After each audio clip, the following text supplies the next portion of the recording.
Que as almas dos fiéis defuntos, pela misericórdia de Deus, descansem em paz. Amém. Iniciemos nossa reflexão e oração nesta segunda-feira da segunda semana do tempo comum. Em nome do Pai, e do Filho, e do Espírito Santo. Amém. Senhor, que este momento de reflexão e oração, tão necessários para a minha vida espiritual, seja a respiração que permite que a vida do Espírito se desenvolva, atualize a fé na presença de Deus e de seu amor. Que a minha alma, conduzida pelo Espírito Santo a partir do mais profundo de si mesma, una-se a Cristo, Mestre, modelo e caminho de toda a oração cristã. E com Cristo, por Cristo e em Cristo, dirija-se a Deus Pai, participando da riqueza do viver trinitário. Por este momento, eu reconheça e proclame a grandeza de Deus, a plenitude de seu ser, a infinitude de sua bondade e do seu amor. Amém.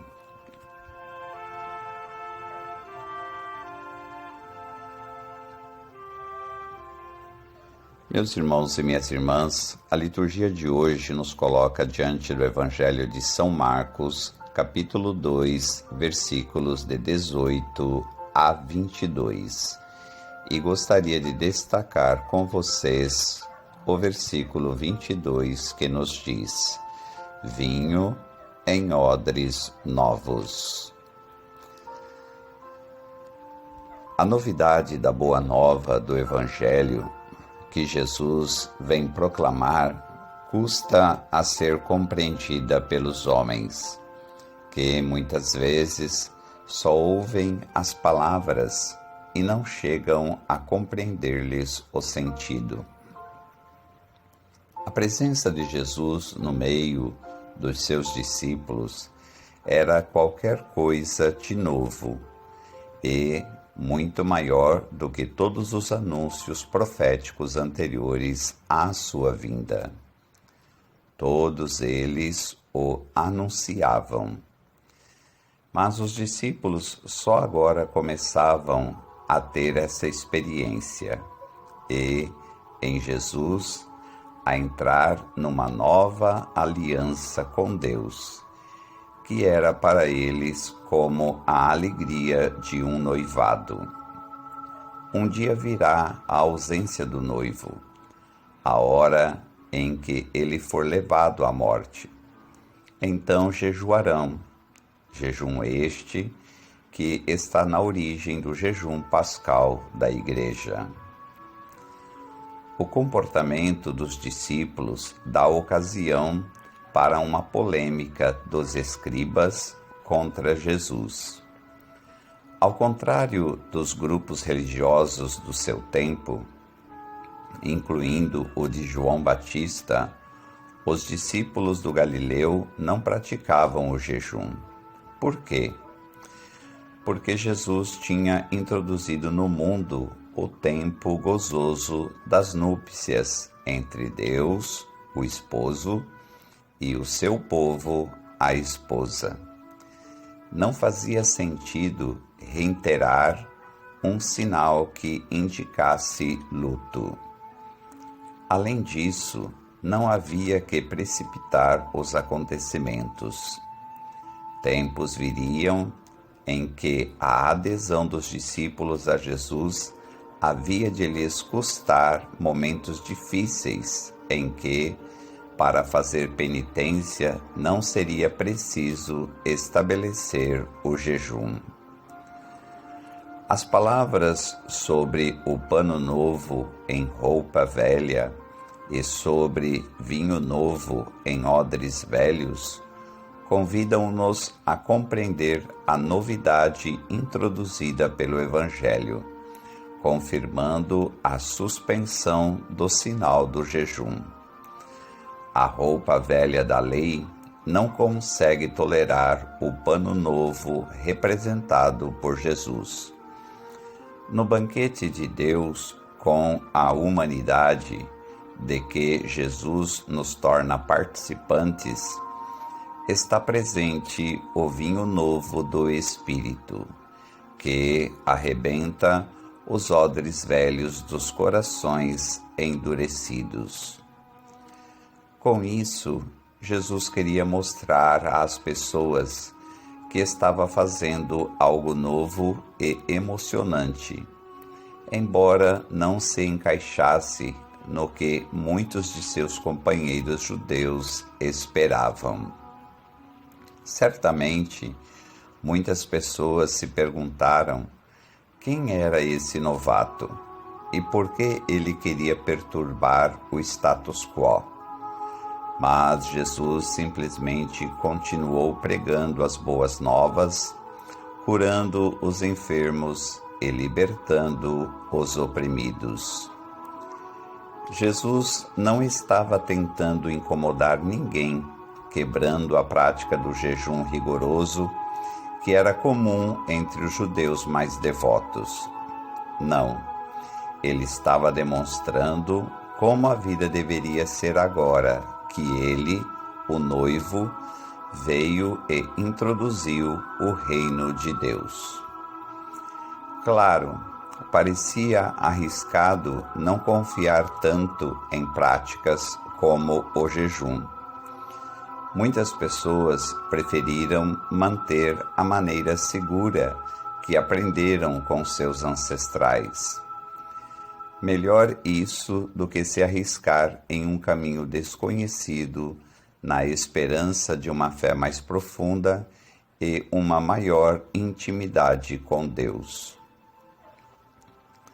A palavra de Deus alerta-nos para a tentação de gerirmos a vida em vista da nossa segurança pessoal, de interpretarmos as Escrituras com critérios de racionalidade para nos protegermos de suas propostas radicais, por vezes incômodas, e de usarmos o culto a Deus como escudo protetor para uma santidade construída à nossa medida.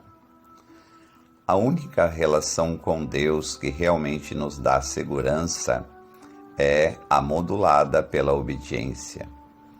Obedecer a Deus é viver em união com Cristo, abertos ao Espírito, deixando-nos guiar por Ele, mais do que pelo nosso bom senso, sempre dispostos a verificar a consistência das nossas habituais formas exteriores de manifestar a fé, convertendo-nos a uma maior autenticidade e comprometendo com ela a nossa existência.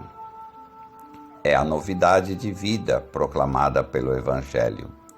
O próprio Senhor inaugura essa novidade, oferecendo a Deus não já coisas convencionais, mas a sua existência, como escutamos na primeira leitura da carta aos Hebreus. Os discípulos de João e os fariseus preocupavam-se não com a forma de vida que levavam, mas com acréscimos que poderiam fazer a essa vida, tais como penitências para honrar a Deus. Para Jesus, o mais importante é a vida que se leva, e não o que se lhe acrescenta, tal como certas cerimônias ou penitências suplementares. Cristo, sacerdote, oferece a sua vida e não sacrifícios convencionais.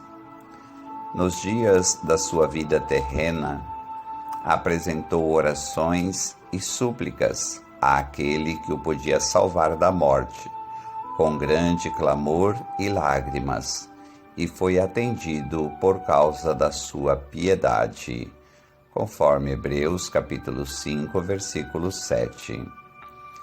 Jesus Cristo transformou em oferta a Deus o drama da sua vida. Esta transformação requer oração intensa e luta. É o que contemplamos na agonia de Jesus. O Senhor luta com orações e súplicas contra as dificuldades da vida e contra a necessidade da paixão.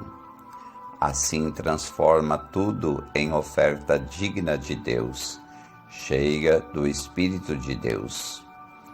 Jesus também espera de nós, não coisas sobrepostas à nossa vida, mas sim a nossa própria vida transformada em sacrifício.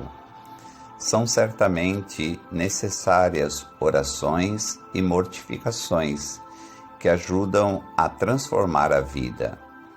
Mas o mais importante que essa transformação é fazer da nossa existência uma oferta santa e agradável a Deus, conforme Romanos capítulo 12, versículo 1 seguintes.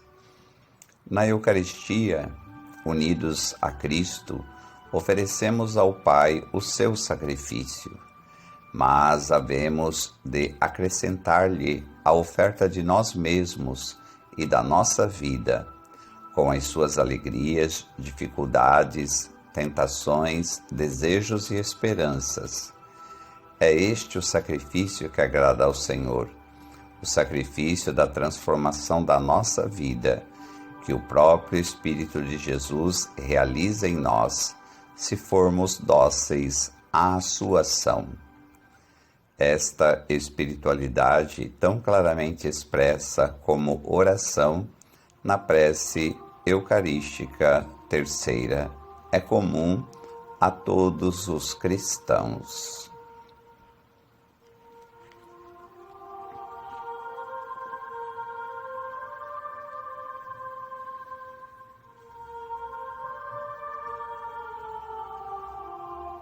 Oremos juntos esta palavra. Senhor Jesus, dá-nos o Teu Espírito Santo, para que na docilidade às Suas inspirações e à Sua ação, vivamos este dia como uma oferenda santa e agradável ao Pai. Reveste-nos de santidade, cinge-nos com as virtudes necessárias, protege-nos com a Tua cruz santa e gloriosa. Que os nossos corações sejam um altar onde suba constantemente o perfume da oração. Que o nosso corpo e a nossa mente, que a nossa vida e a nossa vontade sejam a oferenda viva e agradável, unida à Tua, para a glória e a alegria do Pai. Amém. Elevemos a nossa prece ao Senhor da Messe por intercessão da Santíssima Virgem Maria, Mãe da Igreja, e de seu castíssimo esposo São José, para que nos conceda o Senhor inúmeras e santas vocações sacerdotais. Ave Maria, cheia de graça, o Senhor é convosco, bendita sois vós entre as mulheres, e bendito é o fruto do vosso ventre, Jesus. Santa Maria, Mãe de Deus, rogai por nós, pecadores, agora e na hora de nossa morte. Amém. Maria, Mãe da Igreja, rogai por nós. São José, rogai por nós. Por intercessão da Santíssima Virgem Maria, Senhora das Mercês, Mãe de Misericórdia, Redentora dos cativos, o bom Deus te abençoe e te guarde. Em nome do Pai, e do Filho, e do Espírito Santo. Amém.